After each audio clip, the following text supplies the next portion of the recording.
Willkommen bei Excelingua. Wir bieten Online- oder In-situ-Sprachzertifizierungen.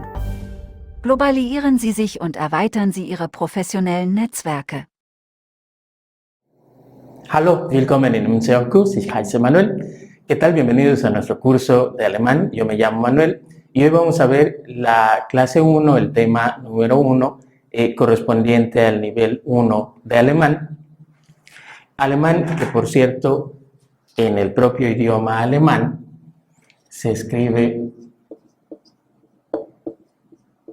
así y esto se pronuncia Deutsch.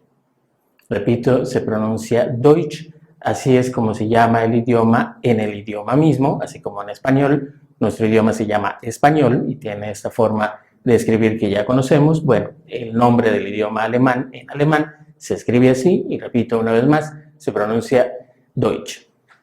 Bien, antes de entrar en materia, para empezar, déjenme darles la más cordial bienvenida a este curso que estamos iniciando de este idioma que es muy interesante y que el método que utilizamos aquí en el instituto nos va a permitir ir aprendiendo de forma gradual porque este esquema que utilizamos está basado en la gramática comparada, de manera que nuestro proceso de aprendizaje nos va a ir permitiendo tener comprensión de esto que vamos conociendo y no solamente se trata de repetir de pronto fraseología que no comprendemos bien cómo y por qué está estructurada de esa manera. Aquí el método se basa primero en tratar de entender este tipo de esquema. Por lo tanto, sobre todo ahora que estamos iniciando, definitivamente vamos a hablar sobre todo en español, vamos a tener más español, no vamos a hablar tanto en alemán, pero conforme vamos a ir avanzando, pues va a haber menos español y va a haber más alemán, más elementos para que vayamos conociendo, para que vayamos practicando el idioma. Entonces, este es el proceso de aprendizaje. Vamos a tener en un principio necesariamente muchas explicaciones en nuestro idioma para que podamos comprender cómo y por qué se estructuran de determinada manera las partes, los elementos de la oración alemana, de su gramática en general, pero conforme vamos avanzando, pues vamos a ir teniendo ya un poquito más de comprensión y por lo tanto vamos a poder interactuar un poquito más con el idioma y ya va a haber un poquito menos de español. Entonces, les hago esta aclaración, les explico un poquito esto porque muchas veces cuando comenzamos un curso de idiomas queremos comenzar a hablar ya, pero si no tenemos comprensión, si no tenemos entendimiento y nada más nos ponemos a repetir frases sin comprenderlas muy bien,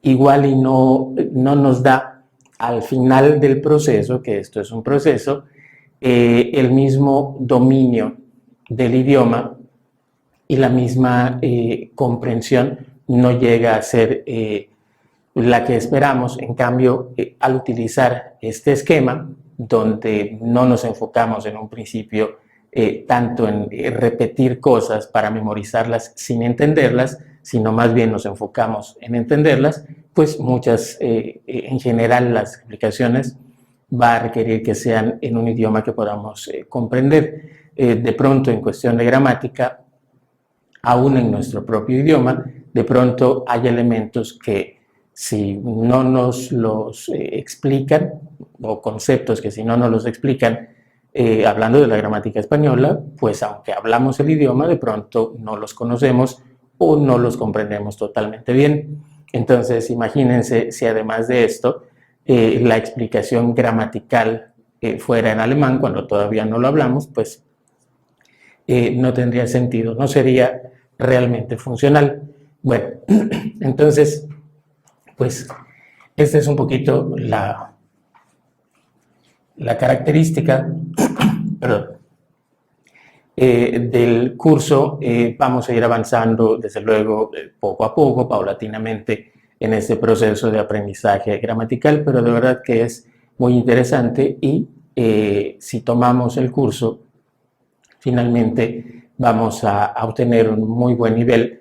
La idea es tratar de ir aprendiendo, memorizando lo mejor posible estos elementos de gramática conforme vamos avanzando y vamos a ir dándoles, desde luego, vamos a ir dándoles vocabulario, vamos a ir dándoles tips de cómo de pronto podemos ayudarnos a aprender un poquito mejor o de manera un poquito más eficiente el idioma. Bueno, entonces, pues bienvenidos nuevamente a nuestro curso. Así que vamos a empezar con este primer tema, con esta primera clase, donde de lo que se trata es de conocer las reglas generales de pronunciación del alemán. Esto es, cómo vamos a hacer para pronunciar algo que hemos escrito en alemán. Y entonces, para poder hacer esto, lo primero que vamos a hacer es conocer el alfabeto. Entonces,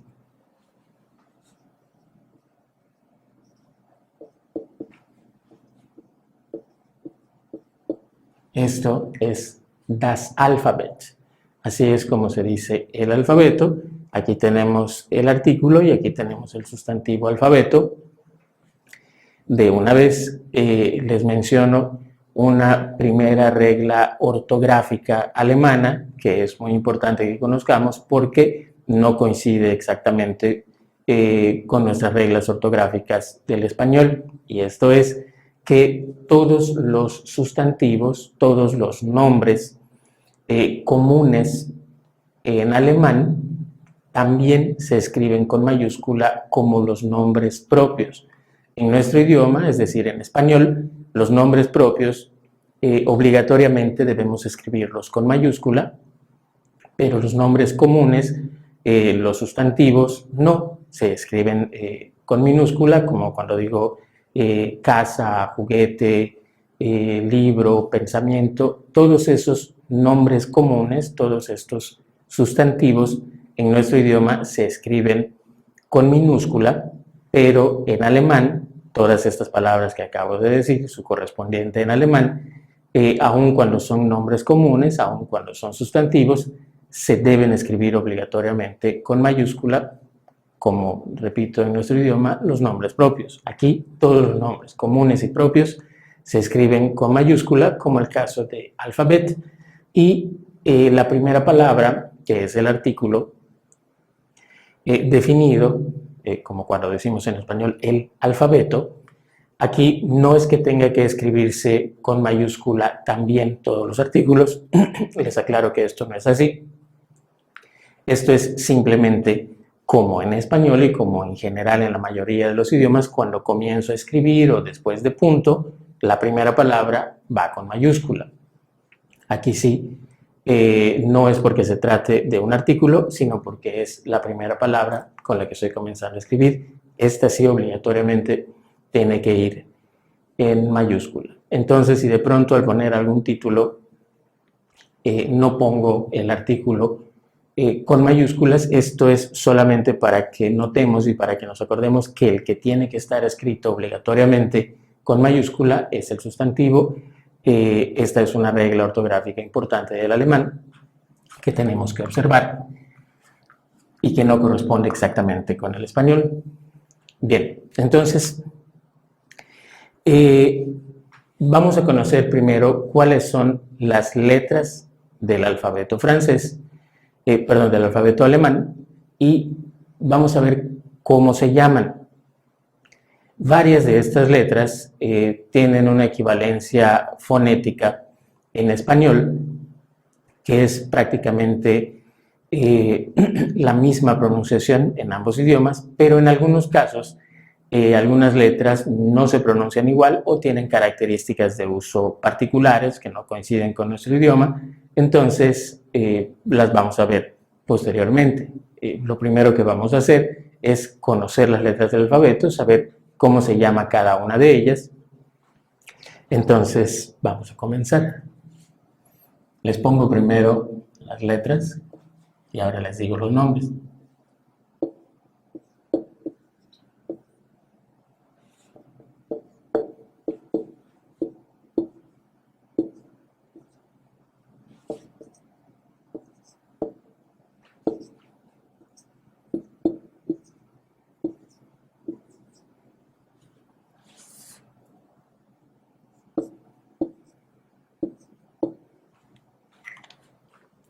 Bien, de una vez vamos a agregar esta y ahora explico. Esto no es una letra B. Vamos a ponerlo un poquito más. Así. Está un poco más alargada en esta parte y no logra cerrar, no llega a cerrar. Es un poco más parecida a la letra griega beta, pero no es una B. Ahora vamos a ver cómo se llama y cuáles son sus características. Bueno, entonces las letras del alfabeto. La primera se llama A, como la nuestra. La siguiente se llama B, también prácticamente como la nuestra. Luego tenemos C, ahí ya no se llama como la nuestra, se llama C. C. La siguiente, D. D. La siguiente se llama E, prácticamente como la nuestra, igual, E. La siguiente se llama F. F. Parecida, pero no igual. La siguiente se llama G. Ojo, ahí ya no es como en español, se llama G. La H se llama J. Ese es el nombre de la H, J. Luego tenemos I, como en español. La siguiente se llama Yot. Yot. Luego tenemos K, como la nuestra. El. El. Parecida, no igual. Luego tenemos M. M. N. N. O, prácticamente como la nuestra, O, P, igual, P, Q, Q, luego tenemos R, R, el sonido es gutural, un poquito parecido a la R francesa, que de pronto es un poquito más conocida, R, luego tenemos S, T, T, luego tenemos U, la nuestra, U, luego la letra B del alemán es muy diferente el nombre, se llama V, V, la siguiente se llama V, V, esta que conocemos como W o W en alemán, esta es la que se llama V. Y esta anterior, repito, se llama V. Luego tenemos X, X, Y, Y. Luego tenemos Z, Z. Y esta última, que no tenemos desde luego en el alfabeto que usamos en español, se llama SZ. SZ. Bien. Vamos entonces a ver cuáles son las características de pronunciación. Estos que acabamos de ver son solamente los nombres. Bien. Entonces, la primera, la letra A, prácticamente o en general se va a pronunciar como en español, A. La siguiente, la letra B, en general va a funcionar como en español, es decir, es un sonido labial, B, y esto va a aplicar en general cuando está al inicio, cuando está en medio de una palabra, pero cuando está al final,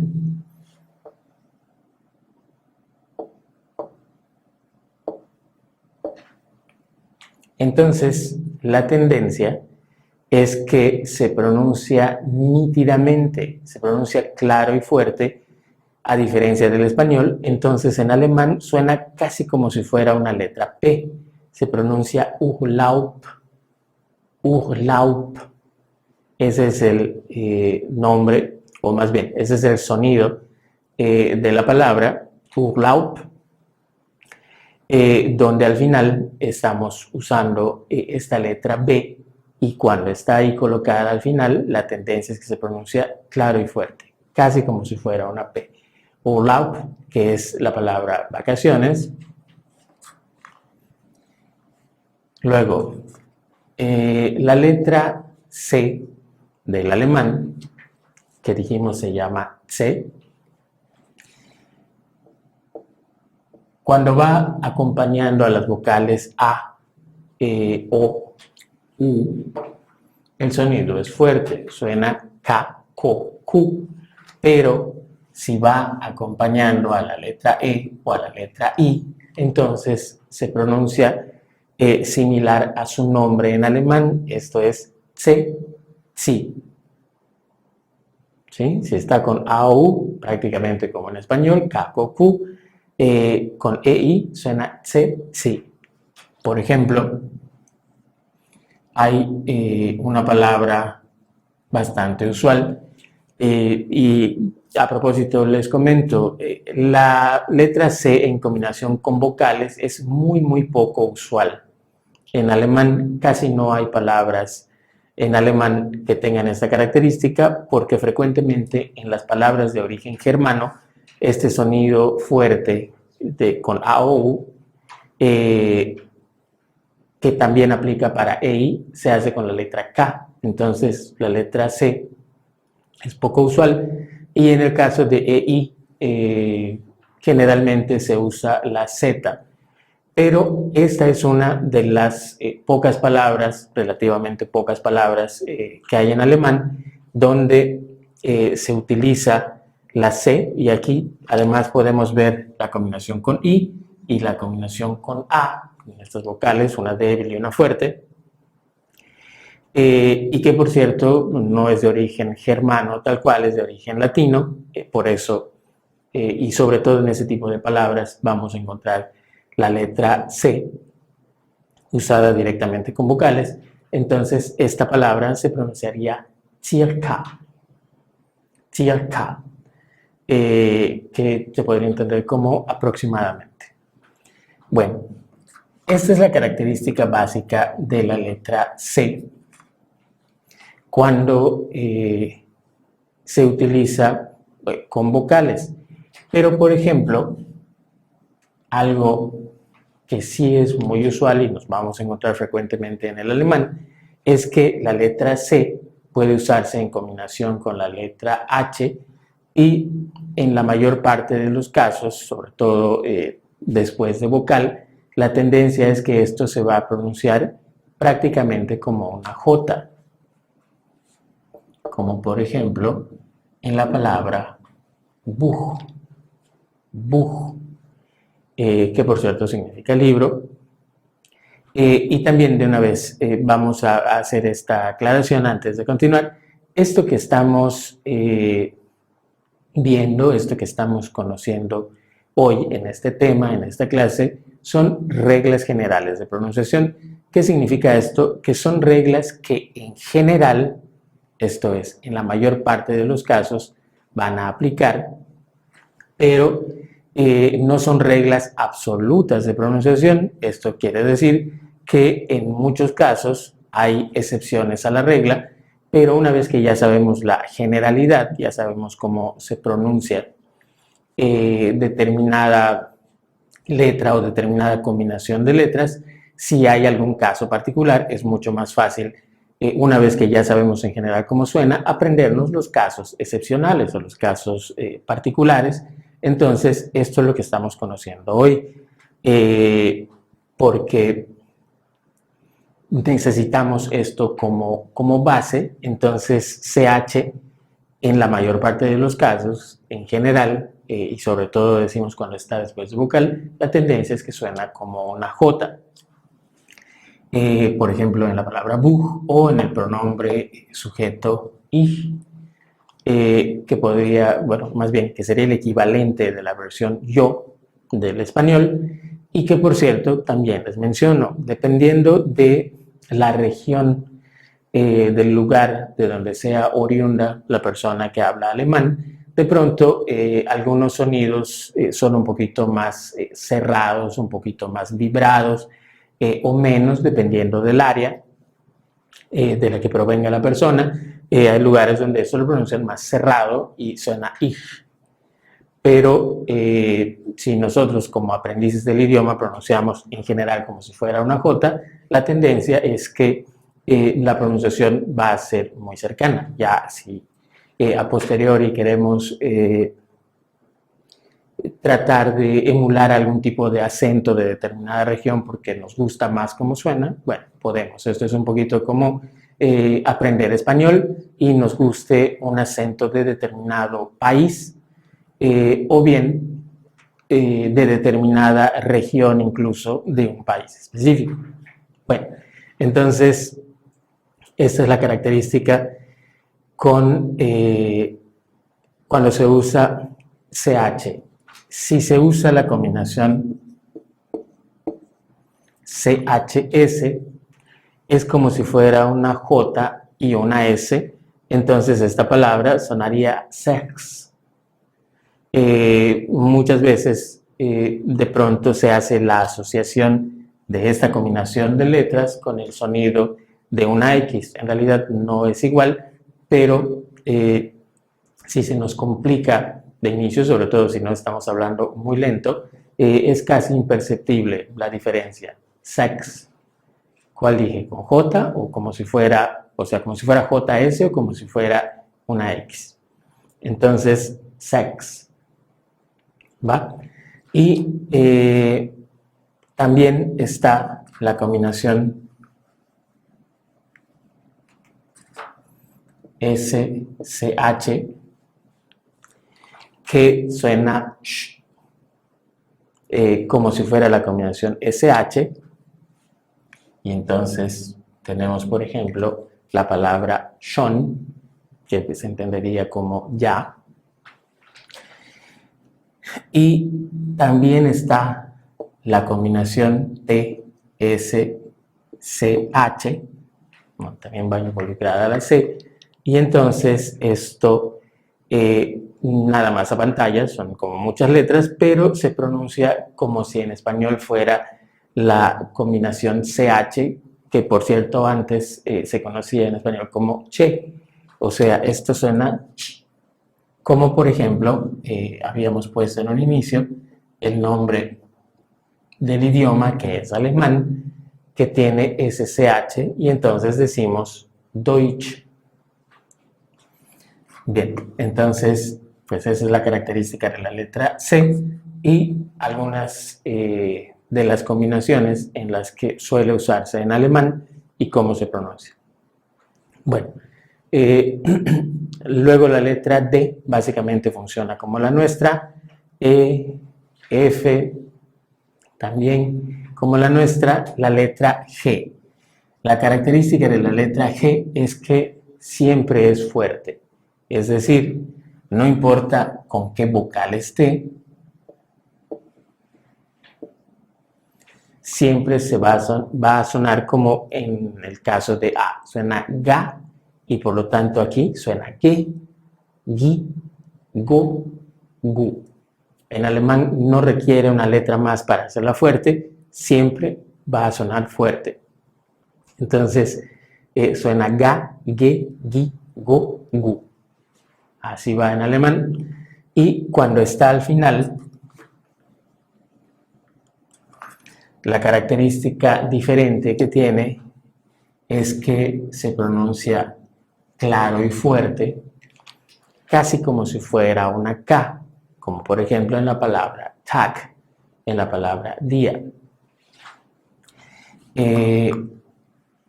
Esa es la característica de la letra G. En general, siempre tiene un sonido fuerte.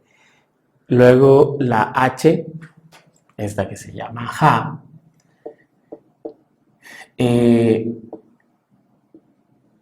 Si va al inicio de una palabra, la tendencia es que se pronuncia como una J tenue o como la H del inglés. Por ejemplo, aquí tenemos la palabra house, pero cuando está en medio de la palabra, generalmente al final de la sílaba,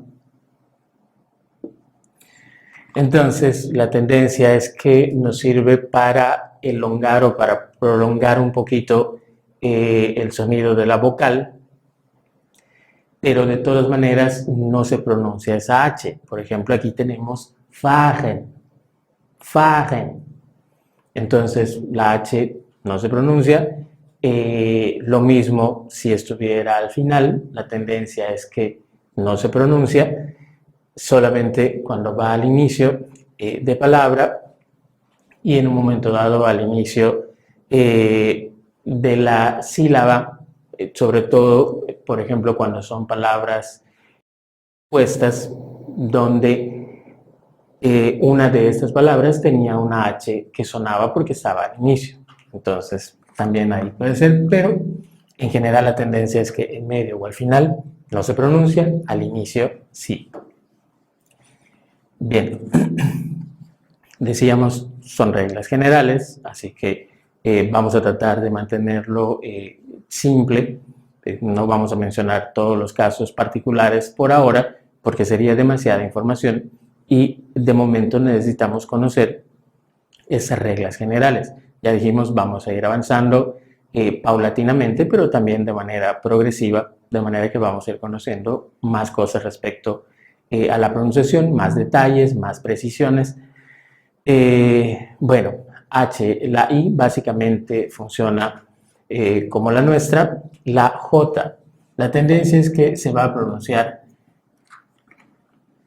bueno, de una vez, como la del inglés o como una letra Y aproximadamente. O sea, por ejemplo, decimos ya, que es el equivalente a decir sí.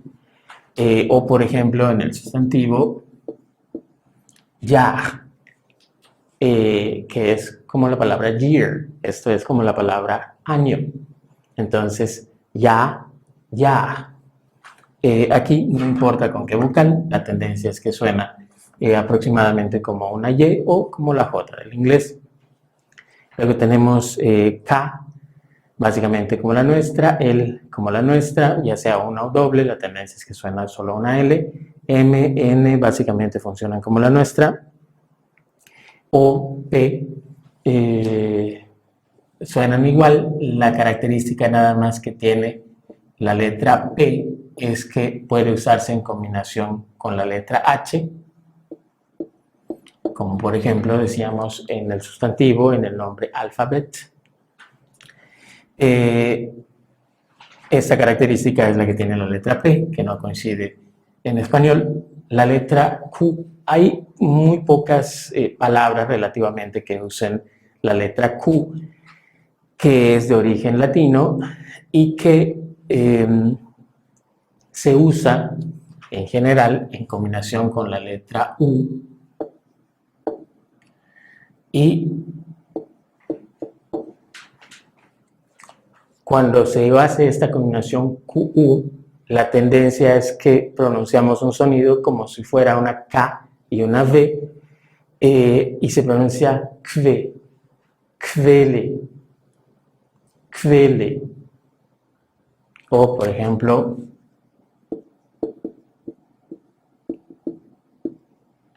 aquarium, aquarium. ¿Sí? No suena la U, kve, aqua, kvele, aquarium. Por cierto, la palabra kvele significa fuente, aquarium significa acuario.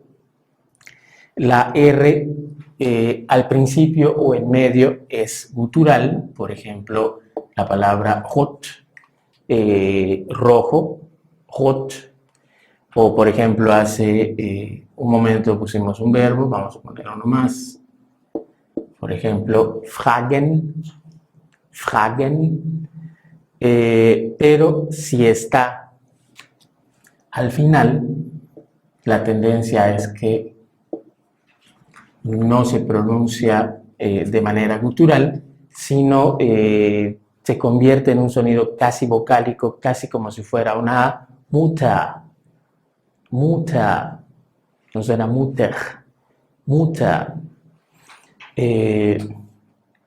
Bueno, esa es la característica básica de la R. La S funciona como la nuestra, básicamente se pronuncia como la nuestra, pero si está antes de P o antes de T, entonces se pronuncia más cerrada. Es como si tratáramos de decir la S, pero juntando los dientes de arriba y los de abajo, como por ejemplo en la palabra Stein. Stein. No llega a ser sh, sino es como si cerráramos o juntáramos los dientes de arriba y de abajo. Suena Stein. Stein. Y así, por ejemplo, si está antes de P, tenemos, por ejemplo, el verbo spielen. Spielen. Bien. La T básicamente funciona como la nuestra, la U también. La letra V, que se llama V en alemán, se pronuncia claro y fuerte, prácticamente como si fuera una F. Entonces se dice, por ejemplo, Vater, Vater, que por cierto es la palabra padre, Vater. La W o W, que en alemán es la que se llama V, suena como debería sonar nuestra letra V en general. Esto es un sonido labiodental. Entonces, en alemán, esta es la que se pronuncia así. Por ejemplo, en la palabra was, was, que equivaldría a decir que. Bien. Luego, la X relativamente es muy poco usual en palabras de origen extranjero, como por ejemplo el internacional taxi. Entonces la Y igual es muy poco usual, sobre todo en palabras de origen extranjero, y en general se va a pronunciar como se pronuncia en el idioma de origen. Whisky también es whisky en alemán. La Z es así, tiene un sonido particular o diferente. Por ejemplo, dijimos que se llama Z. Entonces, el sonido es como de TS o de la letra D con la letra S. Es claro, es fuerte. Yo diría más como TS. Zimmer. Zimmer es la palabra habitación. O por ejemplo, zwei, zwei, que es el número 2.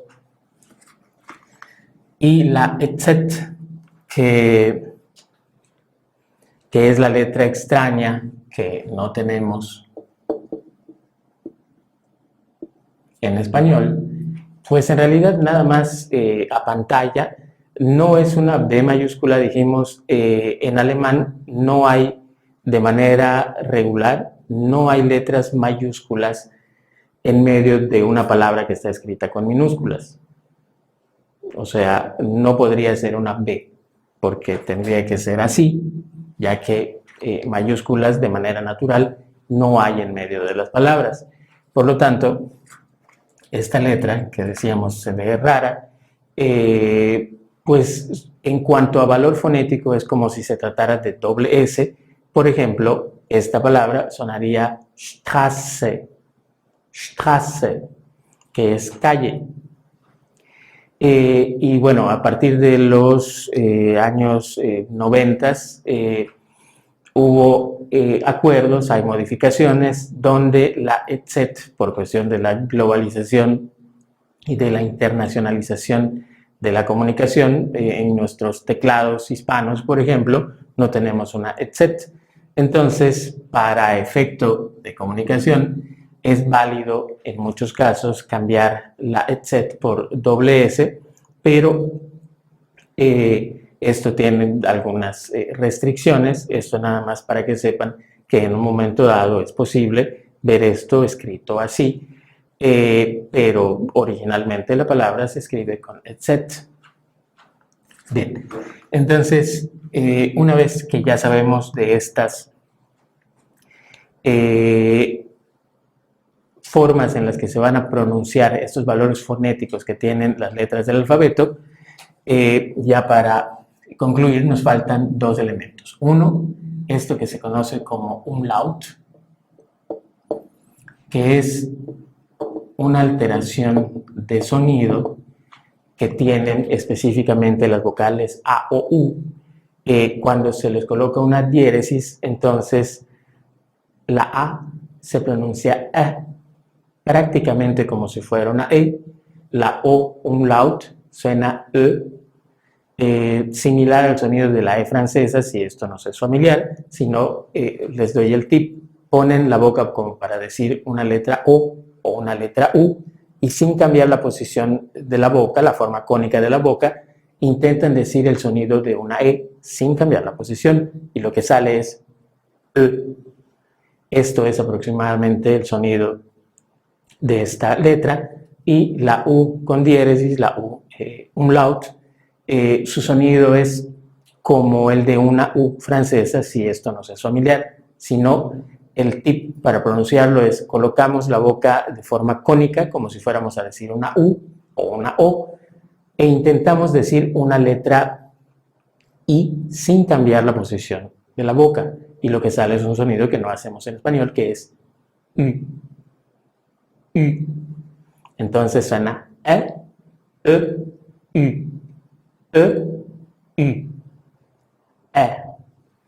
Bueno, entonces tenemos estos sonidos que nos vamos a ir encontrando en diferentes palabras conforme vamos a ir avanzando, y el otro elemento para concluir son los diptongos.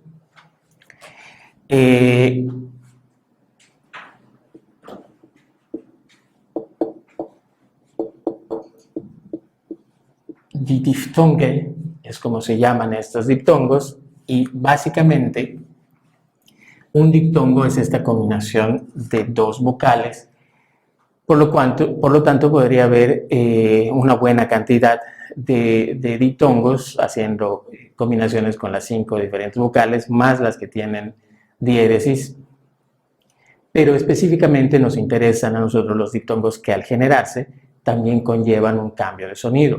Por lo tanto, vamos a ver cuáles son estos diptongos y cómo suenan. El primer diptongo es el diptongo AU, que básicamente suena AU, AU, AU, como por ejemplo en la palabra Frau, que puede ser mujer, señora. Luego el diptongo EU, que suena OE, OE, como por ejemplo en la palabra neun, neun, que es el número 9. Luego el diptongo A umlaut U.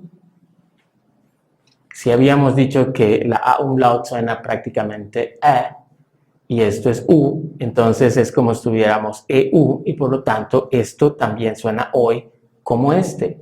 Ambos suenan OE. Entonces, por ejemplo, tenemos la palabra Häuser. Esto es casas. Luego tenemos el diptongo EI, que suena I, como por ejemplo en la palabra nein, que equivale a decir no. Y también está el diptongo IE, que suena I, como por ejemplo en la palabra Sie, que es el equivalente de usted. Bien, entonces, pues estas son las reglas generales de pronunciación. Estos son los diptongos, las vocales umlaut. Entonces vamos a ver de qué trata nuestro ejercicio de esta clase para preparar para la siguiente.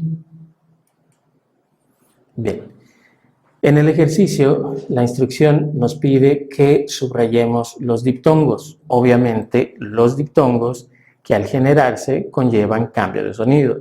Si no conlleva cambio de sonido, entonces no hay que marcarlo.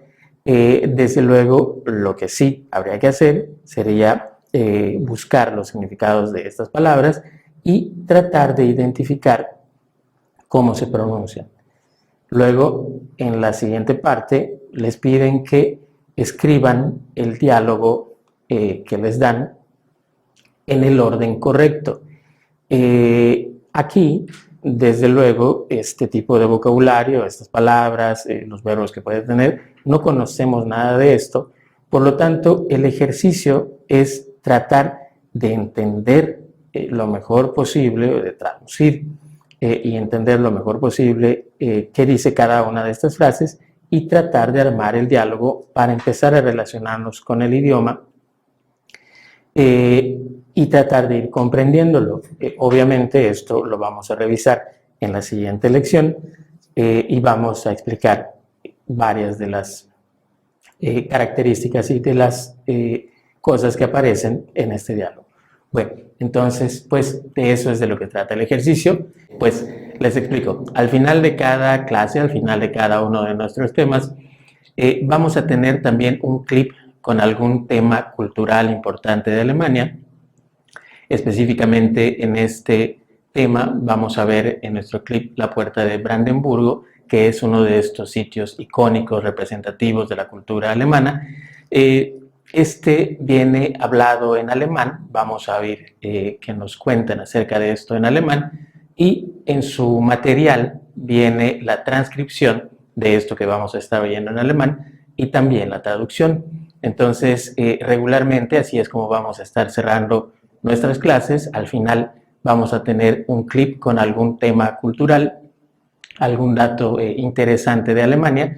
Entonces, pues así es como vamos a despedirnos. Los dejo precisamente ahora con nuestro tema cultural, que es la Puerta de Brandenburgo. Como siempre ya saben, muchas gracias por su atención. Vielen Dank und auf Wiedersehen.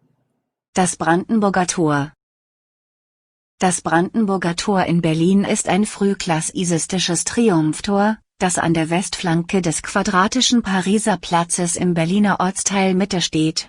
Es wurde als Abschluss der zentralen Prachtstraße der Dorotheenstadt, des Boulevards unter den Linden, in den Jahren von 1789 bis 1793 auf Anweisung des preußischen Königs Friedrich Wilhelm II., nach Entwürfen von Karl Gotthard Langhans errichtet.